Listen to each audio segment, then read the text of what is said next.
I'm not even going to lie, I was really sad when watching Frozen 2. I had really high hopes for this movie because the trailer was amazing. It looked like it would bring new ideas and explore the characters in different ways. It didn't. The trailer looked like it would be really dark and bring out the dark side of the characters. It didn't. And I'm not saying that's a bad thing. This movie was probably meant to be a light-hearted movie, which allowed audience to get more of what they got from the first movie. However, if you're going to do that, I don't know why they made such a trailer. For example, the ocean scene. It was introduced as a scene where Elsa tries to overcome the sea for some reason, but is overwhelmed by the power of nature. Her powers are not enough to overcome nature's power. That was what was established. However, in the actual movie, we see that her powers were enough. There was no scene in the movie where her powers could not overcome the situation. That is the kind of situation I wanted from this movie. Because they had this quote in the trailer. I've always feared Elsa's powers were too much for this world. Now we must hope they are enough. Why not go with it? And so this is just a rewrite of how I would engage in this movie. Now the things I would like to do in this movie are 1. Make North Ultra matter. We never explore any of the characters here and don't care about this place. So make us care, especially if you're going to make a decision that Elsa stays here. 2. Explore the dark side of the characters. And lastly, make Elsa's power not enough. So the first rewrite is that Ryder can wield the 4 elements. When the team enters North Ultra, they attack wind and fire elements. However, this just ends by Elsa overcoming the attacks. There's no real reason for this scene to exist except to pad runtime. So by having Ryder wield the elements, it creates a dynamic. The people do not trust Elsa, so they need to win their trust. Meeting people from outside does not occur. To them, this should be something they're afraid of. If they are actually from Arendelle, why should they trust Elsa? From their point of view, it's them who betrayed. It shouldn't be a comic relief sequence. Suddenly, people who betrayed them appears and claim to free their land? Why? Why now? Why should they even trust traders? The deciding moment could be the reveal of their mother as per the movie, and then they should build a bond. Not a short sequence like we had, but much more. This could be the moment where we establish how these people live naturally with the elements. That's what was originally established, so go with it and allow Elsa to connect with these people because these people live naturally with magic, and that's a fresh air for her because she's been special all the time, but in here she's not, and that is where we establish Elsa's dark side. Lack of belongingness. Because of her powers, she always feels different. Because Anna and Kristoff are together, she feels like she's in the way. She feels truly at home here. So, in order to free the land of North Ultra, Ryder says he'll join the quest, and they head towards Ahotalan. Kristoff can be left alone as per the movie. However, instead of the comic relief song that we get, this should be where we establish his dark side, jealousy. It has been established throughout the whole movie that Anna frequently prioritizes Elsa over himself, and they do nothing with it. It should create a conflict. However, at the moment it will only build up on this idea, and he starts heading towards Anna and Elsa. Thereafter, the movie will play out like it did, except because Ryder exists, the dynamic will be different. Elsa suggests that Ryder and her will head to Atahola. Olaf and Anna stays. This angers Anna. Why would she trust Ryder over herself? Doesn't make sense. Why is it always Elsa that gets to have the brighter side? This is where we establish her dark side, inferiority. All her life she would have compared herself to Elsa. Why does Elsa get to have magic? She doesn't. Why is Elsa the only one that gets to fight? And why is Anna always being protected? Why can't she do anything about it? After they separate, Olaf and Anna feels anger towards Ryder and Elsa. This triggers the 4 elements to react and start attacking towards Anna. This is where Anna pulls out her sword. This sword is a keepsake that was passed on through generation and was given to her by her father, where he says that when the time comes, use the sword to protect Elsa. This sword to Anna is a representation of acknowledgement that she is able to protect Elsa, that their father chose her over Elsa and wields this to try and overcome the elements. However, the sword can do nothing against the elements. This is the low point of Anna where she has to accept that she's powerless.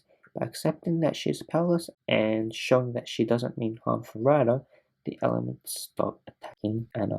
Then we switch to the ocean scene. This plays out differently to the original scene as Ryder is involved. They get washed away but use their power to try and overcome this. However, when things seem fine, Ryder's element stops reacting. Ryder starts following and Elsa tries to help. However, they are getting washed away. The ocean is too strong. Can't breathe. At this point, Elsa is desperate to get back ashore, and they do. However, Elsa loses the hope that she can go to Atholland.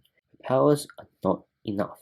She gives in. As time passes by, the gang meets up again, including Kristoff. Anna hears that Elsa has given up and is surprised. However, she uses her spirit and comes up with ideas. How about we use a ship, the ship that their parents used? With Anna's idea and Ryder and Elsa's power, they are able to restore the ship. This is where we establish what Anna brings onto the table. Her spirit to not give in and her ideas. It's not the power she needs. And then the gang goes to Atholland. However, Kristoff is the only one who can't do anything. Elsa and Anna are more together now and jealousy grows. In Atholland, while they're exploring the land, they get into trouble and Elsa Kristoff falls into a pit. In this moment, Anna reacts and reaches out her hand, not to Kristoff, but to Elsa. Kristoff is in shock as he falls. Elsa says he'll be alright after Anna pulls her up, and the gang heads towards the goal, whereby they learn the truth. In the original story, this is not shocking. However, due to Ryder being involved, it adds dynamic. The root cause of Ryder and the whole tribe being trapped for 30 years, not being able to even see the sky, was due to Elsa and Anna's grandfather. So naturally, he blames them for it. Also, Anna realizes that the sword she holds on dearly is in fact the sword grandfather used to betray them. There is a conflict and words change to fist. Elsa trying to protect Anna, Ryder and Elsa fight each other. Anna hides and then tries to attack Ryder from behind, whereby Kristoff stops her. Kristoff and Anna gets into an argument whereby Anna explains that she needs to protect Elsa. Kristoff then gets angry about why she always prioritizes Elsa. What about himself? Does Kristoff even matter to her? Did you really think that Elsa needed more help than himself? And then Anna exclaims that, did you really think that my sister didn't need help? Kristoff then loses it and sides with Ryder. Helping him out, they escape the scene to confess the truth to Northuldra. Kristoff and Ryder uses the boat to head back. Anna and Elsa stays at the scene. Elsa says that they have to let go of the sword in order to restore order. This is probably the biggest change I propose to the rewrite. Destroying the dam should not be the resolution for several reasons. 1. The reason is not personal, hence Anna does not hesitate when making the right decision. 2. Destroying the dam is a nuisance to Northuldra's village. Without an explanation at all, if the dam was destroyed, the tribe would be bewildered. It doesn't right any wrong. Yes, the dam was created to bring the trust, but that doesn't mean the dam itself is wrong. What should be done is atonement. Giving up the sword, craving forgiveness to the tribe is what should be done. 3. If you're going to make a stake big just to make the stake disappear, don't. Create a stake that will occur. It's much more fulfilling for an arc. So, Elsa says that the sword needs to be given up. However, Anna refuses. This is where she expresses her heart out. This is the only token she has of acknowledgement. She can't give that up. Anna explains, how could Elsa understand her feeling when she's had superpowers her whole life? And they argue and separate. Olaf tries to stick these two together, but can't. Everybody is all alone, and this is where we meet our characters bottom. And that's where our characters grow. Anna and Elsa sings things out. Elsa tells Anna that she was the one that allowed Elsa to take the first step in Frozen 1 and even in this movie, so that it's her turn to allow Anna to take the first step. She doesn't need the sword to prove her worth. Anna realizes that she is much more than her father's acknowledgement, like how she made the ship, and makes a resolve to head back. After Ryder tells the village, a mad fight begins. Kristoff realizes his mistake and heads toward Anna to make things right. Just when Anna and Elsa are about to get attacked, Kristoff jumps into the scene to protect Anna. Anna is surprised and asks why. Kristoff answers that he loves Anna and that's all that matters. It's not about comparison. Anna blushes. With Kristoff's speed, it allows time for Anna to confess of their family's deed and apologizes. Ryder then accepts. Ryder and Elsa hugs, Elm acknowledge it, and village is freed. Happily ever after. Except I would like to propose one last change. Instead of Kristoff proposing, let's have Anna propose. 2 reasons.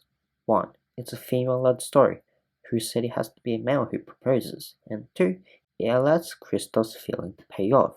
It shows that Anna, as much as Kristoff, has feeling towards him. So that is the rewrite I proposed for this movie. The problem I had was the lack of dynamic and meaning to Act 3. We don't care about the tribe, and the resolution is too quick. By adding Ryder to the story and having Ryder team up with Elsa, it allows Elsa to build a relationship to the village that actually matters. It also adds a dynamic as the resolution is not one-sided. Both Arendelle and North Uldra have to accept each other in order to overcome the mist. This also adds value to the ending as Elsa has a reason to want to stay at North Uldra. Elsa and Anna separates should have more weight to it. And so that's it. Did you think of this rewrite? Please comment down below, like, share and subscribe. Thank you for watching and hopefully I'll see you next time.